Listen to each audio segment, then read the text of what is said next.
Hi, I'm Dr. Yo Kondo. I'm the program director of St. Peter's Family Medicine Residency program. We are a community-based family medicine residency and unopposed. We are the only residents in our region. We are happy to serve our community as a residency clinic and also in the hospital. We serve the underserved population of our region for a long time. We've been training residents for the last 30 years, almost 30 years, and we are proud that we have almost 200 graduates from our program.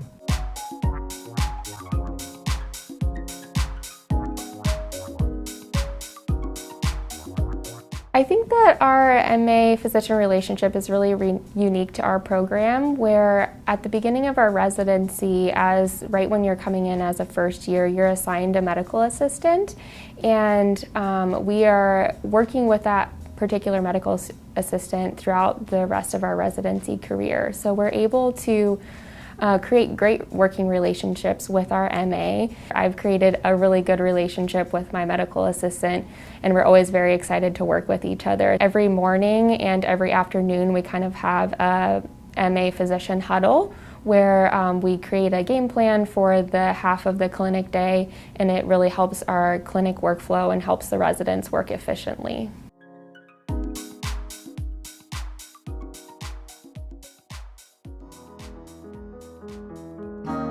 Multiple factors brought me into this program. The location being close to Seattle and Portland, but also have this rural feel and access to different communities. That way we can have a wide variety of experience to perform full spectrum family medicine.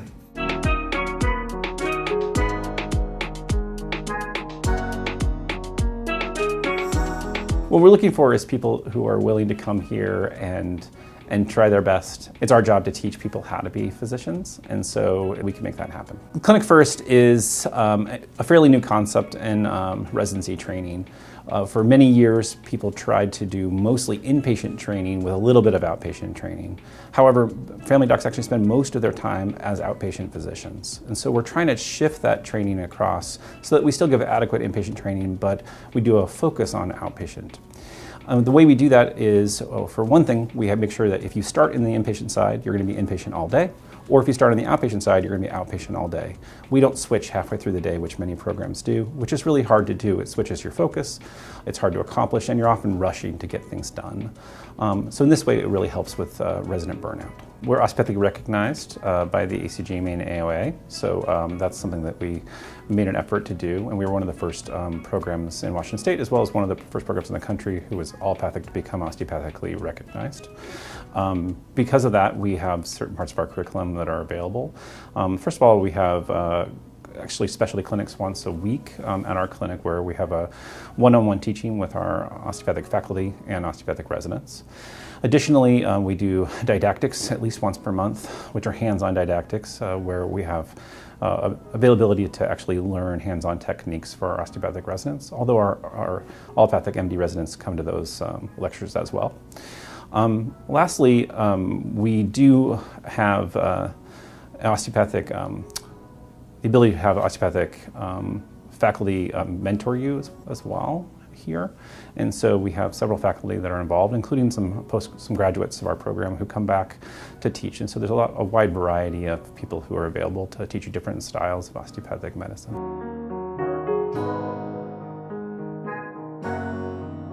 With respect to OB, I think that it's very clear that there are not enough OBGYNs out there to take care of all the OB patients that need care. And you don't need an OBGYN to take care of low-risk patients. So the goal is really to teach our residents how to take care of low-risk OB patients, of which that's most of them, so that when they graduate, they can go out to wherever they're going to work and continue to do that work. Some of them do decide to continue doing deliveries as well, but not all of them. So doing the deliveries sometimes is the smaller part of the whole picture, and actually taking good care during the prenatal period is really, really important for having good outcomes. So my goal is always to make sure that everybody who wants to do it feels completely comfortable and competent to do that. The other goal that I have for our residents is to do outpatient women's health. And as we all know, women pretty much determine where people are going to go for their medical care. You know, the mom in the family organizes the kids and organizes the husband or whoever to get their medical care. So taking good care of women is really a key into the good health and care of the entire family. So being comfortable and competent at women's health goes a long way towards ensuring that our family medicine docs can comfortably take care of all of the patients out there, not just the sort of older, sicker crowd. So to that end, we have a 1-month gynecology/women's health rotation where the residents come to my office and see patients with me.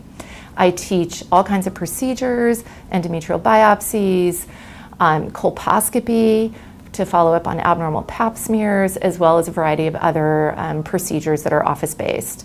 So again, by the end of the 3 years, our residents graduate feeling incredibly, confident and comfortable at all aspects of basic outpatient women's health. I also teach everything that they need to know about hormones and whatever kinds of patients, whatever kinds of medical conditions that need to be treated with hormones. I'm here to teach everyone about that, and they all come out feeling, I think, pretty comfortable with hormones. It's a particular passion of mine. It turns out that we have a number of residents who end up loving OB. As scary as it might be the first day, they end up falling in love with the specialty and the patients, and so they want to get maybe a little bit of more OB training at the end of residency, and primarily that's going to be in the surgical side doing C-sections, which all of our residents get good at assisting at C-sections, but if you want to be the primary surgeon, you need to do an OB fellowship. So for the last few years, we've seen, a resident every year or so, is going into OB fellowship. So we're really good at getting our residents placed into those fellowships if that's what they want to do. The adolescent OB clinic is actually one of my favorite clinics. It is not only a clinic that provides prenatal care to teen moms, but it's also a multidisciplinary wraparound clinic. I also love the fact that we can offer group sessions for our patients that are usually led by a resident. Sometimes we teach on nutrition topics, sometimes about how to care for the baby.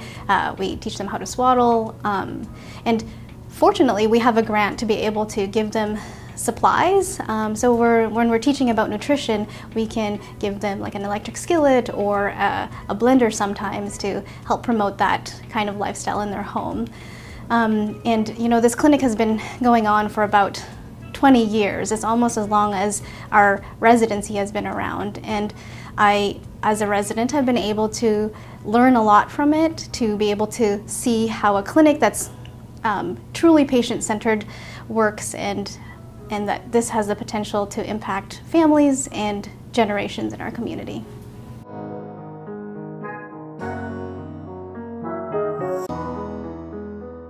Something I'm really proud about with our program is that we are really taking this innovative model where residents actually will see patients who are struggling with opioid use disorder or with addiction in general throughout the course of their continuity clinic. And so they get to know these patients, they get to kind of walk their experience, and they get to gain confidence in how to actually prescribe the medications that go along with that.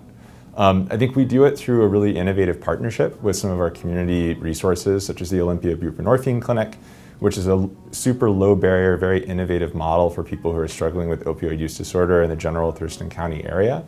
And then also, we do this also through a clinic that is operated here through one of our faculty, Dr. Lima, who is board certified in addiction medicine to help us gain some confidence with sort of higher acuity patients or patients with more complexity.